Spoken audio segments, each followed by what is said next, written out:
الرحمن. أعوذ بالله من الشيطان الرجيم. بسم الله الرحمن الرحيم. الرحمن علم القرآن خلق الإنسان علمه البيان الشمس والقمر بحسبان والنجم والشجر يسجدان. السلام علیکم ورحمۃ اللہ وبرکاتہ. ان الحمد للہ نحمده ونستعینه ونستغفره ونؤمن به ونتوکل علیہ ونعوذ باللہ من شرور انفسنا ومن سیئات اعمالنا. من يهده الله فلا مضل له ومن يضلل فلا هادي له وأشهد أن لا إله إلا الله وحده لا شريك له وأشهد أن محمدا عبده ورسوله صلى الله عليه وسلم. أما بعد فإن خير الحديث كتاب الله وخير الهدي هدي محمد صلى الله عليه وسلم وشر الأمور محدثاتها وكل محدثة بدعة وكل بدعة ضلالة وكل ضلالة في النار. أعوذ بالله السميع العليم من الشيطان الرجيم من همزه ونفخه ونفثه. بسم الله الرحمن الرحيم.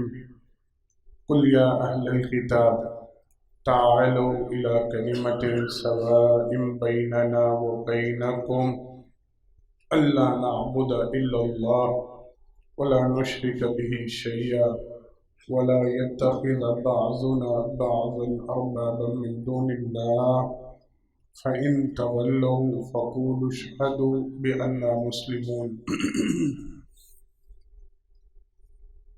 ہر قسم کی تعریفات حمد و ثنا اللہ رب العالمین کے واسطے خاص ہیں.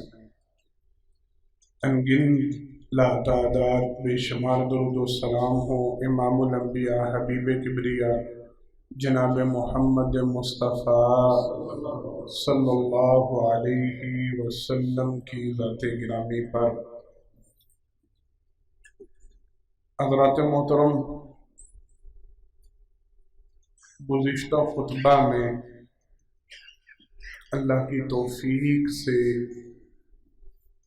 اس حوالے سے اعلان کیا گیا تھا کہ آج کے خطبہ میں صرف ایک حدیث مبارکہ انشاءاللہ العزیز، صرف ایک روایت وہ بیان کی جائے گی. میری یہ گزارش ہے اس روایت کو بڑی توجہ کے ساتھ، بڑے اہتمام کے ساتھ، جوش و جذبے کے ساتھ، توجہ کے ساتھ سنیے گا. اس میں کئی اسباق ہیں، کئی باتیں ہیں. خصوصاً ہمارے پیارے نبی جناب محمد مصطفیٰ صلی اللہ علیہ وسلم، ان کی عزت، ان کی عظمت، ان کی رفعت، ان کی سچائی، ان کے حق پہ ہونے کے حوالے سے، ان کے بہترین ہونے کے حوالے سے، ان کے درست ہونے کے حوالے سے بہت بڑی عظیم مثال اور بڑی عظیم روایت. روایت یوں ہے، بخاری شریف میں یہ 7ویں 8ویں نمبر پہ یہ روایت ملتی ہے. جناب عبداللہ بن عباس رضی اللہ تعالی عنہ بیان کرتے ہیں کہ حضرت ابو سفیان بن حرب رضی اللہ تعالی عنہ انہوں نے مجھ سے یہ سارا واقعہ بیان کیا. یہ واقعہ کیا ہے؟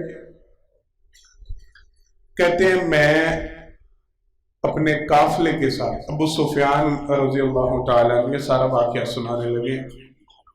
کہتے ہیں میں اپنے قافلے کے ساتھ شام کے علاقہ میں تجارت کی غرض سے گیا ہوا تھا. ہمارا تجارتی قافلہ تھا، ہم وہاں پہ خرید و فروخت کے لیے گئے ہوئے تھے. جناب محمد مصطفیٰ صلی اللہ علیہ وسلم مبعوث کیے جا چکے تھے. آپ صلی اللہ علیہ وسلم نے نبوت کا اعلان کر دیا تھا.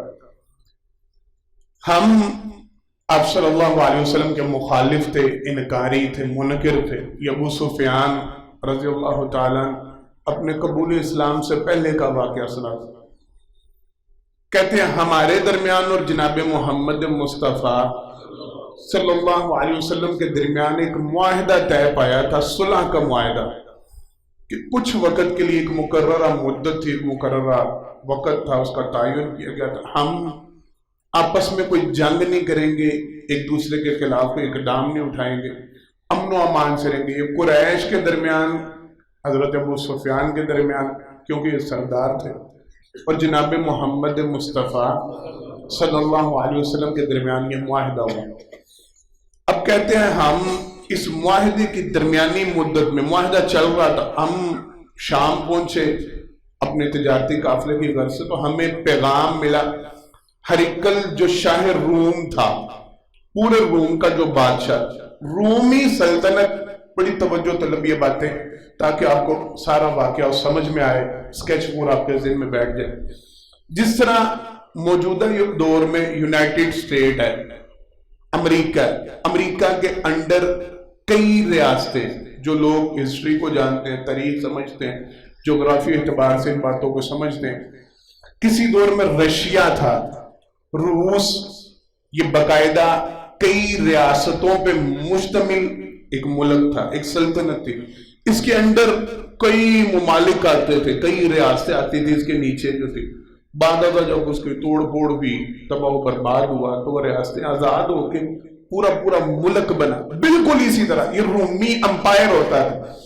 اس دور میں دو بڑی سلطنتیں تھیں جناب محمد مصطفیٰ صلی اللہ علیہ وسلم کے دور میں. ایک سلطنت تھی ایرانی سلطنت. ایران کی جو حکومت تھی، ایک طرف وہ تھے، ان کے نیچے کئی ممالک تھے، کئی ملکوں پہ ان کی حکومت تھی. دوسری طرف یہ رومی تھے، یہ ان کے نیچے بھی کئی ممالک تھے، کئی سلطنتیں، کئی ریاستیں تھیں، اور اوپر ان کی بیسک رومی امپائر قائم تھا. روم کا جو پورے روم کا بادشاہ تھا، اس کا نام تھا ہرقل. مسلمانوں کی دلچسپی ہوا کرتی تھی. قرآن کریم میں 21واں پارہ ہے، سورہ روم، وہاں پہ اللہ رب العالمین نے نازل کی ہے. آغاز میں پہلی سورت ہے، الف لام میم، غلبت الروم فی ادنى الارض وهم من بعد غلبهم سيغلبون في بضع سنين لله الامر من قبل ومن بعد ويومئذ يفرح المؤمنون بنصر الله ينصر من يشاء وهو العزيز الرحيم. اللہ رب العالمین نے رومیوں کا تذکرہ کیا. یہ اہل کتاب تھے. رومی جو تھے بیسک، یہ اہل کتاب تھے. ایرانی جو تھے، یہ آگ کی پوجا کرنے والے تھے. یہ عیسائی نہیں تھے ایرانی. رومی جو تھے یہ عیسائی طبقہ تھا. ان میں اکثریت عیسائیوں کی، اہل کتاب میں شامل ہوتے. یا پھر ان میں دوسری نسل یہودیوں کا بھی کچھ حصہ ان میں آباد تھا. مسلمانوں کی دلچسپی ان کے ساتھ اس وجہ سے زیادہ تھی، مسلمانوں کی رغبت، کیونکہ یہ اہل کتاب میں سے تھے. مسلمانوں کو ان کے ساتھ ہمدردی ہوتی تھی کہ ہم بھی اہل کتاب ہیں، یہ بھی اہل کتاب ہے، ہمارا اور ان کا آپس میں تعلق ہے، ریلیشن ہے، باؤنڈ ہے. وہ جو تھے ایرانی، وہ آگ پرستش کرنے والے، آگ کی پوجا کرنے والے، ان کا سرے سے کوئی تعلق ہی نہیں تھا. مشرک جو تھے عرب کے، توجہ کے ساتھ یہ سارا سکیچ سمجھیں، پھر آپ کو انشاءاللہ بات اچھی طرح سمجھ میں آنا شروع ہو جائے گی، اس دور کا ماحول سمجھ میں. جو عرب کے مشرک تھے نا جناب محمد مصطفیٰ صلی اللہ علیہ وسلم کے مخالف، وہ کون تھے؟ کیا کرتے تھے؟ بت پرست تھے. کیا کرتے تھے؟ بت پرست تھے. ان کا دین، ان کا مذہب الہامی تھا؟ نہیں. ان کا دین اللہ کی طرف سے نازل کردہ نہیں تھا. وہ بتوں کی پوجا کرتے تھے، اور بتوں کی پوجا کبھی کسی پیغمبر نے حکم ہی نہیں دیا، کبھی کسی نبی کی طرف سے حکم نہیں آیا. ان کی زیادہ پسندیدگی تھی ایرانیوں کے ساتھ، کیونکہ یہ اہل کتاب کے منکر تھے. سمجھ میں آ گئی ہے؟ ایک سائیڈ ہوگی جناب محمد مصطفیٰ صلی اللہ علیہ وسلم کی، اور آپ صلی اللہ علیہ وسلم اور آپ کی امت کے باہمی دلچسپی تھی رومیوں کی طرف. کیونکہ رومی اہل کتاب تھے، الہامی مذہب تھا، اہل کتاب تھے، اللہ کی طرف سے نازل کردہ مذہب کے اوپر وہ چل رہے تھے. اگرچہ نبی کریم صلی اللہ علیہ وسلم سے ان کا اختلاف بہت زیادہ وہ چلا اور باقی باتیں انشاءاللہ وہ چلتی جائیں، لیکن ہے اہل کتاب. جو مشرک تھے عرب کے وہ بتوں کی پوجا کرتے تھے، کوئی دین سر و پا ہے ہی کچھ نہیں، اللہ کی طرف سے نازل کردہ دیتا، اپنی طرف سے من گڑت دین. یہ ان کی دلچسپی ہوتی تھی عیسائیوں کو چھوڑ کے ایرانیوں کی طرف، کیونکہ ایرانیوں کا مذہب بھی ان جیسے ہی تھا، آگ کی پوجا. کبھی کسی پیغمبر کی طرف سے کوئی ایسی کوئی نازل ہوا، کوئی نہ کوئی ایسی تبلیغ تھی، نہ کوئی ایسا دین تھا، خود ہی اپنی طرف سے گڑا ہوا. یہ زیادہ دلچسپی رکھتے تھے ان کی طرف. اب جو پورے روم امپائر کا سلطنت روم، جس طرح آج کل یہ ملکہ برطانیہ چل رہی ہے، اس کی تو حیثیت ہی کوئی نہیں نا، وقت ہی کوئی نہیں، بس ایک انہوں نے ڈمی وہ اوپر بٹھا دی ہوئی ہے.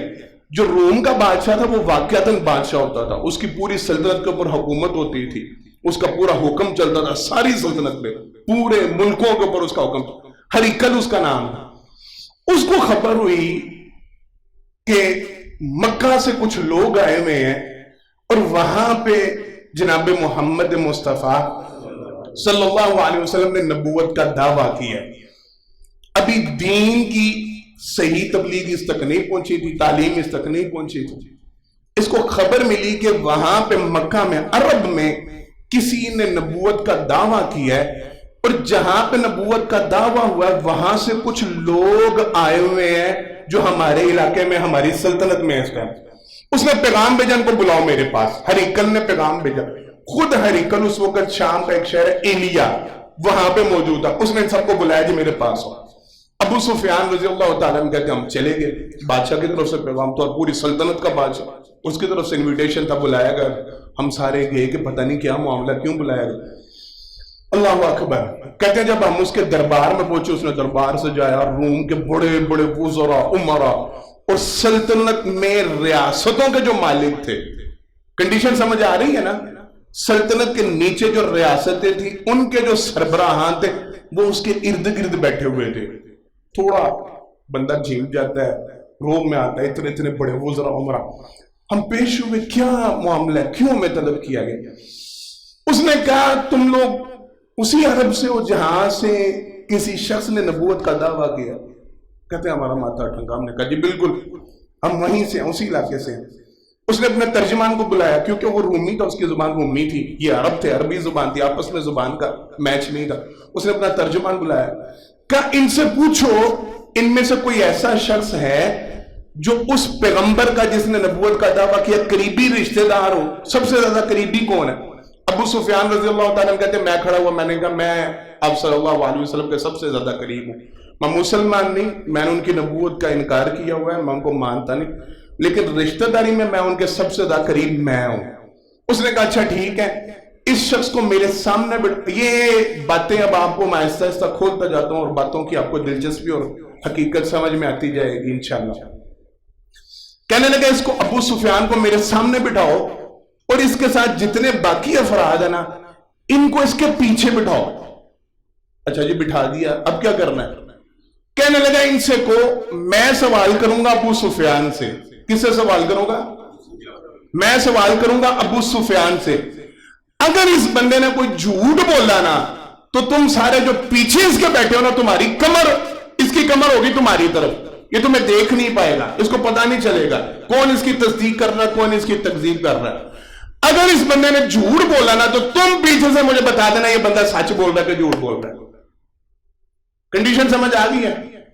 حضرت ابو سفیان کو بٹھایا آگے، ان کے ساتھیوں کو بٹھایا ان کے پیچھے، ابو سفیان کا منہ کروایا اپنی طرف اور کہا میں سوال کروں گا اس سے، اگر اس نے کوئی غلط بیانی کی تو جو پیچھے بیٹھے ہوئے افراد ہیں وہ مجھے بتا دیں یہ سچ بول رہا ہے کہ جھوٹ بول رہا ہے. جناب ابو سفیان رضی اللہ تعالیٰ کہتے ہیں پہلی بات، سب سے پہلا پوائنٹ جو میں نے آج آپ کو کلیئر کروں، کہتے ہیں اللہ کی قسم میں چونکہ مسلمان نہیں تھا، میں ایمان نہیں تھا لے کے آیا، میں نبی کریم صلی اللہ علیہ وسلم کا اور دشمنوں میں تھے.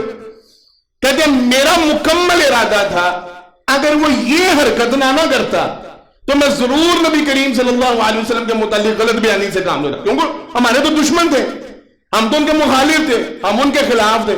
لیکن میں اس کی سوچ پہ حیران رہ گیا، اس کی عقل و دانش پہ حیران رہ گیا. اس نے اسکیم کیسے چلائی ہے؟ مجھے اس نے آگے بٹھایا، میرے ساتھیوں کو اس نے پیچھے بٹھایا. اب مجھے یہ خدشہ تھا، ہمیں موقع ملا نہیں آپس میں بات چیت کا، آپس میں پلاننگ کا، ایک دوسرے کے ساتھ معاملہ طے کرنے کا. اچانک یہ سارا معاملہ اس نے کیا. مجھے یہ خدشہ تھا اب میں نے کوئی غلط بات کہی، پیچھے والوں نے اس کی تکذیب کر دی، یہ جھوٹ بول رہا ہے ابو سفیان، میرے پلے کیا رہ جانا. بات سمجھ میں آ گئی ہے؟ بادشاہ کی فہم و فراست دیکھیں، اس دور کے بادشاہوں کی عقل و دانش دیکھیں. اشارہ کروں، ہمارے بھی ہیں نا، ہے عقل کا دور دور تک کوئی نام و نشان، کوئی فہم و فراست کا کوئی تعلق. قرآن کریم میں میں یہ مطالعہ کرتا ہوں، میں یہ باتیں پڑھتا ہوں تو واللہ عقل دنگ رہتی ہے. اور آپ لوگوں کو بھی میں اس میں شامل کرنا چاہتا ہوں. قرآن کریم میں اللہ رب العالمین نے ملکہ سبا کا تذکرہ کیا ہے. خاتون تھی.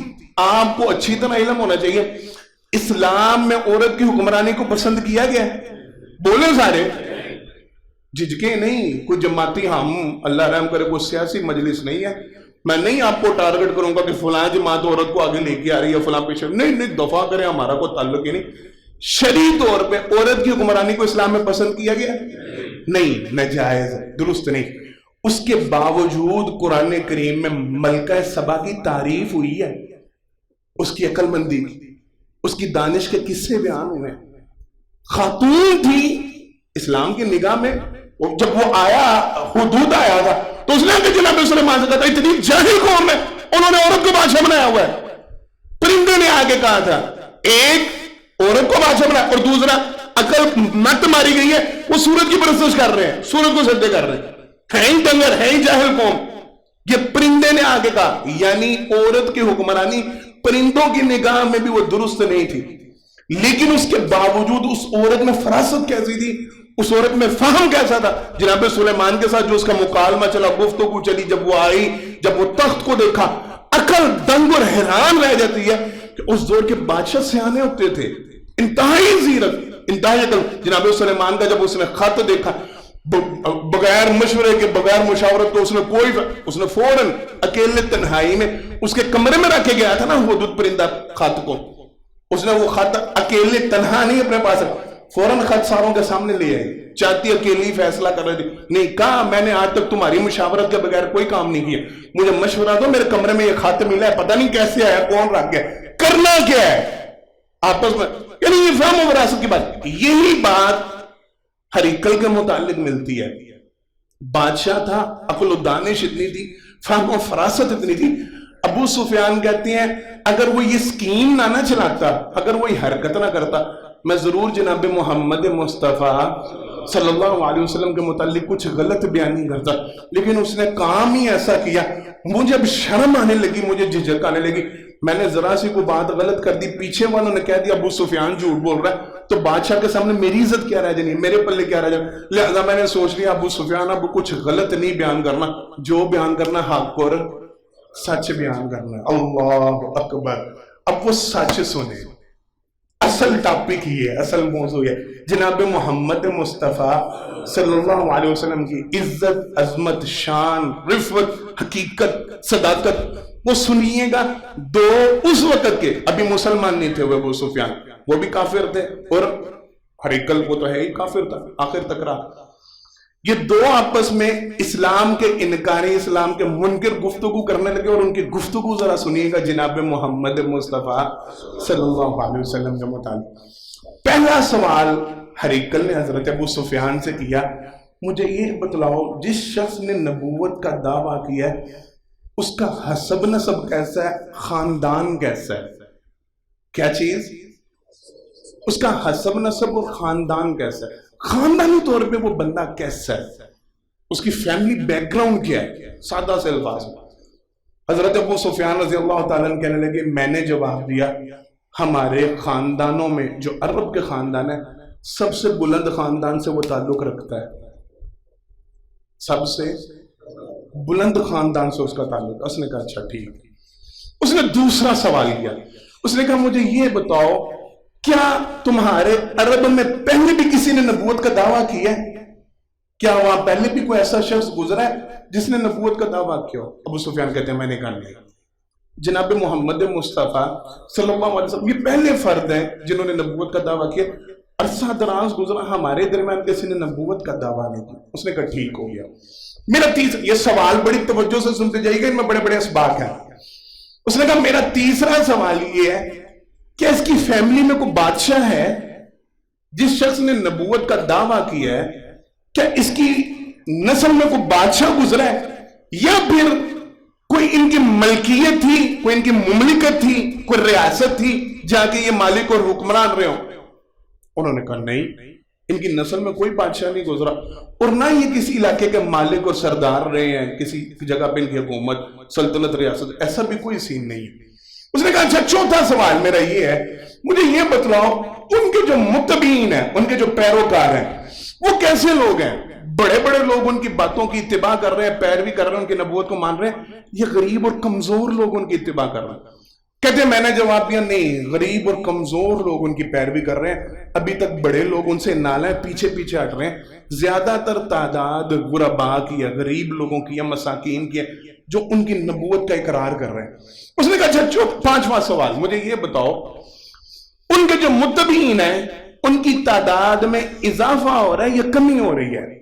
وہ تعداد میں بڑھ رہے ہیں یا کم ہو رہے ہیں؟ کہتے ہیں میں نے کہا نہیں، وہ دن بدن ان میں اضافہ ہی ہو رہا ہے، روز بروز اضافہ ہو رہا ہے، وہ تعداد میں بڑھتے جا رہے ہیں. کہتے ہیں میں نے پوچھا کوئی کمی کیا ہے؟ ایسا بھی ہوتا ہے کہ کوئی بندہ جس نے ان کی نبوت کو مانا اور بعد میں وڈرا ہو گیا ہو، پھر گیا ہو، انکار کر دیا ہو؟ کہا جی آج تک ایسا کوئی بندہ نہیں نکلا، بڑا کچھ ہوا ہے، بڑا بڑا آزمایا گیا ہے، یہ میں کہہ رہا ہوں، پتھروں پہ لٹایا گیا ہے، بڑے ظلم و زیادتیاں ہوئی ہیں، بڑے پہاڑ توڑے گئے ہیں، کوئی بندہ ایسا نہیں جو وڈرا ہوا ہو، جس نے اسلام قبول کیا اور بعد میں انکار کر دیا، ایسا کوئی بندہ ابھی تک ایسا کوئی. کہا اچھا مجھے یہ بتاؤ اس شخص نے تمہارے درمیان ایک زندگی گزاری ہے، کیا ایسا ہے کہ اس شخص نے اس نبوت کے دعویٰ سے پہلے تمہارے درمیان کو غلط بیانی کی ہو یا جھوٹا مشہور ہو؟ سمجھیے گا، کیا ایسا ہے کہ یہ بات بیان کرنے سے پہلے وہ لوگوں میں معروف ہو گئی یار یہ جھوٹ بڑے بولتے ہیں؟ کہا نہیں، ہمارے ہاں تو اس کو صادق و امین کہتے ہیں. کہ اللہ اکبر. یہ ایک اس وقت کا کافر دوسرے کافر کے سامنے گواہی دے رہا ہے، کہتے جس کے متعلق تم پوچھ رہے ہو نا وہ جھوٹا تو نہیں، تو سچ بات یہ ہے ہم نے تو اس کا لقب ہی صادق رکھا ہوا ہے، اس کی زبان سے کبھی ہم نے جھوٹ نہیں سنا، اتنا سچا انسان، ہم تو اس کو کہتے صادق و امین. کہا اچھا مجھے یہ بتاؤ کبھی تمہارے اور اس کے درمیان جنگ ہوئی ہے، لڑائی ہوئی ہے؟ کہا جی بالکل ہوئی ہے. کبھی جنگ کا نتیجہ کیا نکلا ہے؟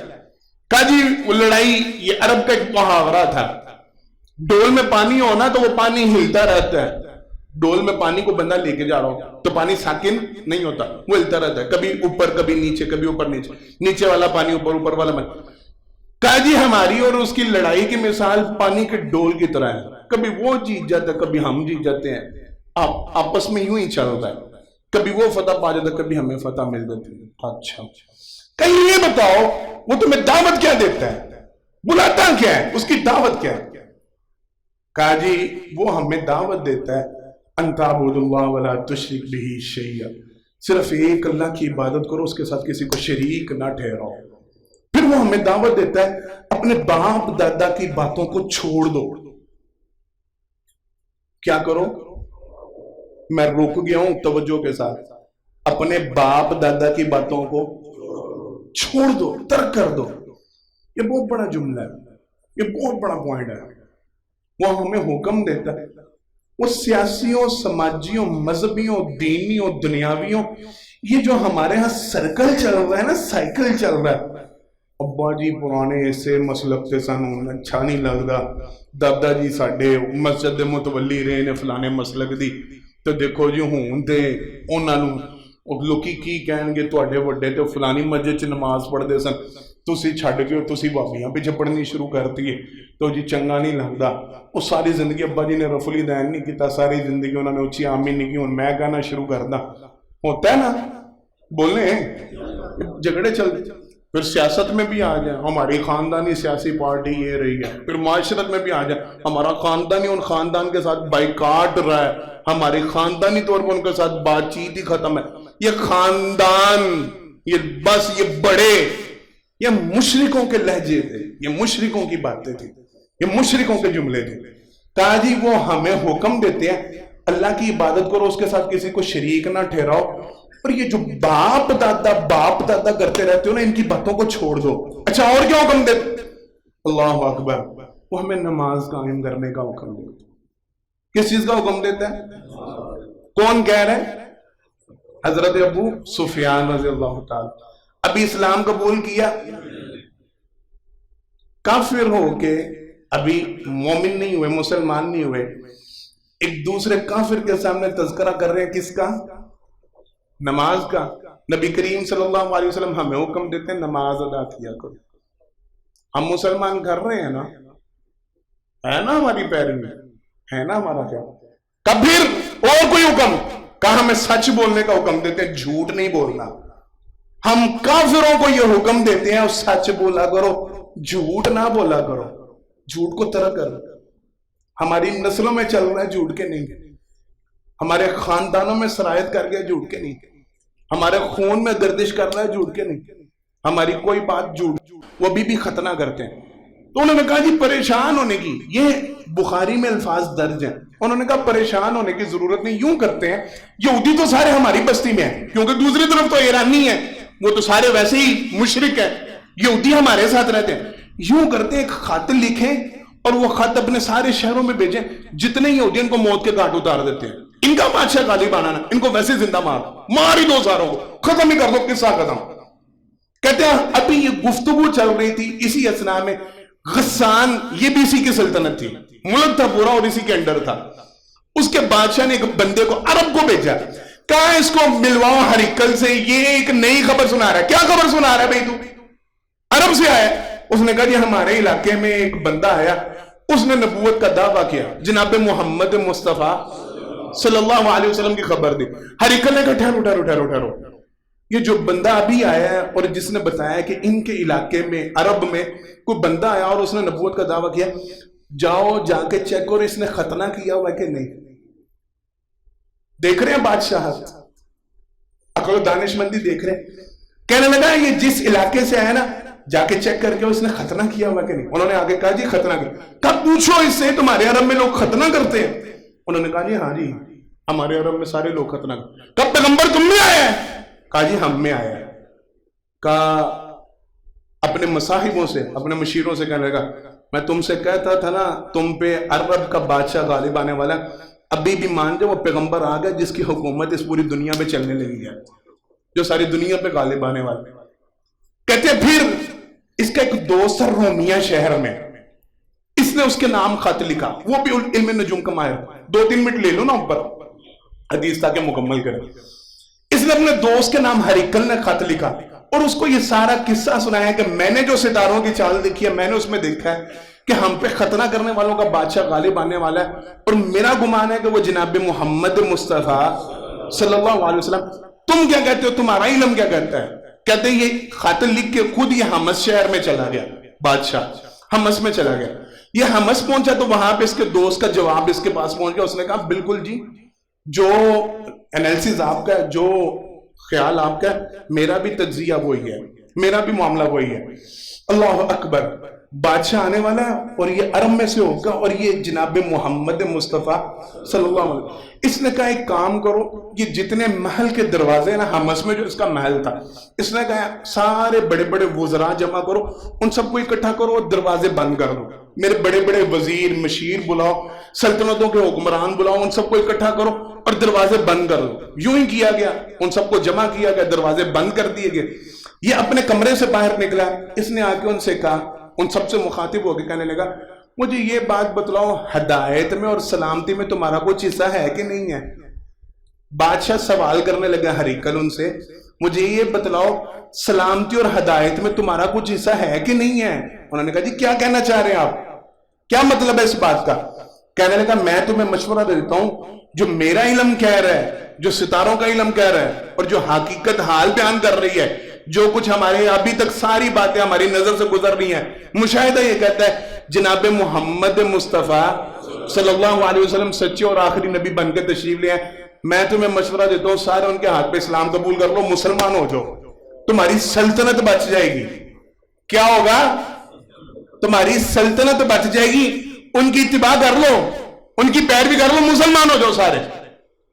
کہتے ہیں اس نے یہ جملہ کہا نا تو وہ سارے جتنے اس کے مصاحب تھے اس کے ساتھ, وہ حدیث میں جو روایت میں الفاظ لکھے ہیں, لفظ لکھے ہیں, وحشی گدوں کی طرح سارے باہر کو بھاگے.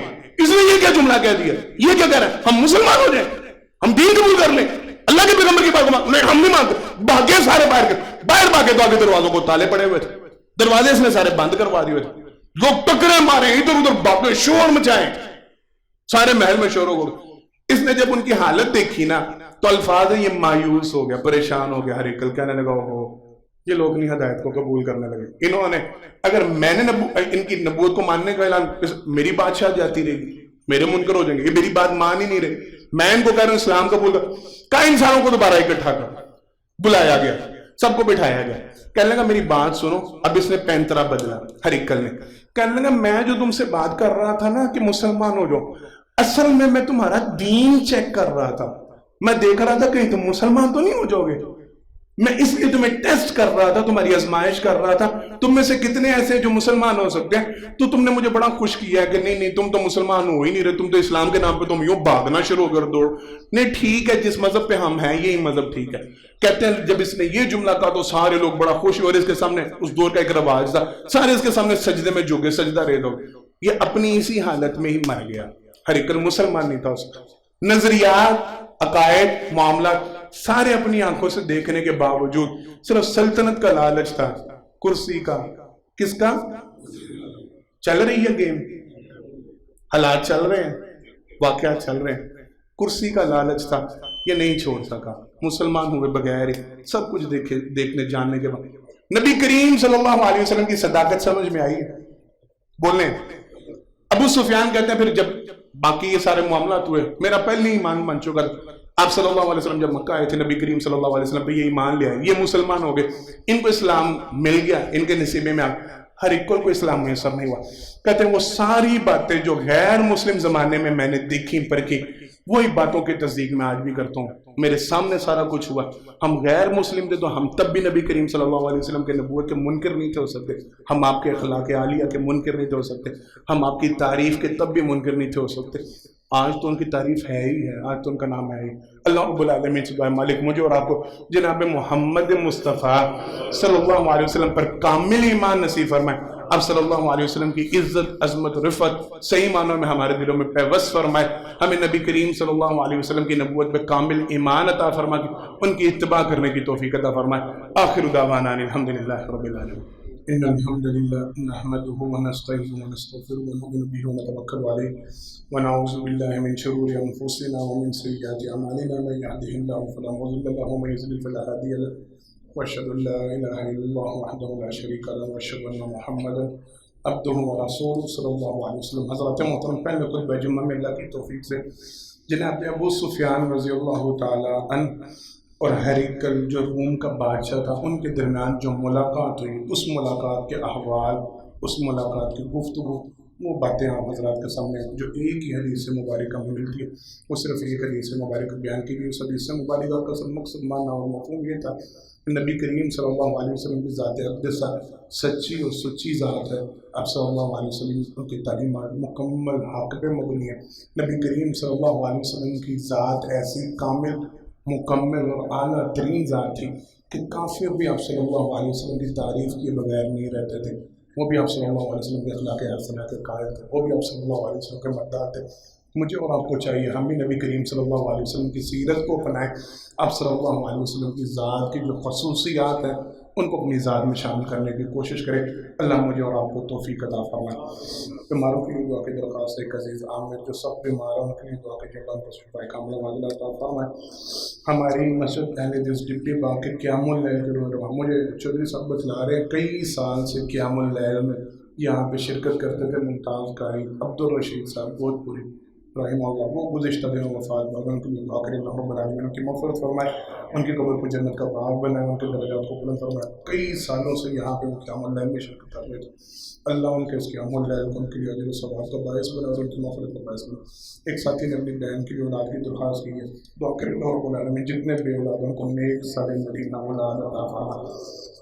اجتماع کا اعلان ہے, درس کا اعلان ہے. 13 مئی بروز ہفتہ بعد نماز عشاء جامع مسجد طیب علی حدیث گلہ رضوان بیکری والا نظیونین کچھ عدالت گڑا سیاحت وہاں پہ محترم حضرت مولانا حافظ مسعود عالم صاحب حافظ اللہ وہ تشریف لائے. بہت بڑے عالم بڑے نامور شخصیت ہیں. ضرور شرکت کیجیے گا. علم کی بات ہوگی, علم کی مجلس ہوگی, لازمی یہاں پہ شرکت کیجیے گا. 13 مئی بروز ہفتہ بعد نماز عشاء. اللہ رب العالمین سے دعا مالک ہمارے حالات پر رحم فرمائے. اللہ ہمارے معاملات کو بہترین بنائے. اللہ ہمارے ملک کے جو خیر خواہ ہیں اللہ ان کی مدد فرمائے, نصرت فرمائے. جو ہمارے ملک کے دشمن ہیں امن نہیں پہچانتے, اعلان اعتراف ہے, ہمیں آج تک سمجھ ہی نہیں آ سکے, میں آج تک پتہ ہی نہیں چل سکا ہمارے حق میں کون بہتر ہے, ہمارا مخالف کون. جو ہمارے حق میں بہتر ہے اللہ ان کی مدد فرمائے, انہیں غلبہ عطا فرمائے. جو ہمارے ملک کے حق میں بہتر نہیں, ہمارے حق میں بہتر نہیں, اللہ انہیں نیست و نابود فرمائے, ان کا نام مٹا دے. ہماری اللہ ان سے جان چھڑوا دے. ہمیں بہترین حکمران عطا فرمائے, ہمارے حالات کو بہترین بنائے, ہماری امن و امان کی صورتحال کو اللہ بہترین بنائے. ہر قسم کے فساد اور فتنے سے اللہ ہمیں محفوظ فرمائے. اللہ رب العالمین جتنے بیماروں کو شفا کاملہ اللہ عطا فرمائے. پریشان حالوں کی ساری پریشانیاں دور فرمائے. مقروضوں کے قرض اللہ رب العالمین بہترین طریقے سے اتار دے. رزق کی کمی کا جو شکار اپنے جناب سے فراخ حلال آسانی والا رزق عطا فرمائے. ہر الجھے مسئلے کو اللہ سلجھا دے, خیر رحمت والے معاملے فرما دے. بارک اللہ لنا ولکم بالقرآن ونفعنا وإياكم بالآيات والذكر الحكيم إنه تعالى جبار كريم ملك بر رحيم سبحان ربك رب العزة عما يصفون وسلام على المرسلين والحمد لله رب العالمين.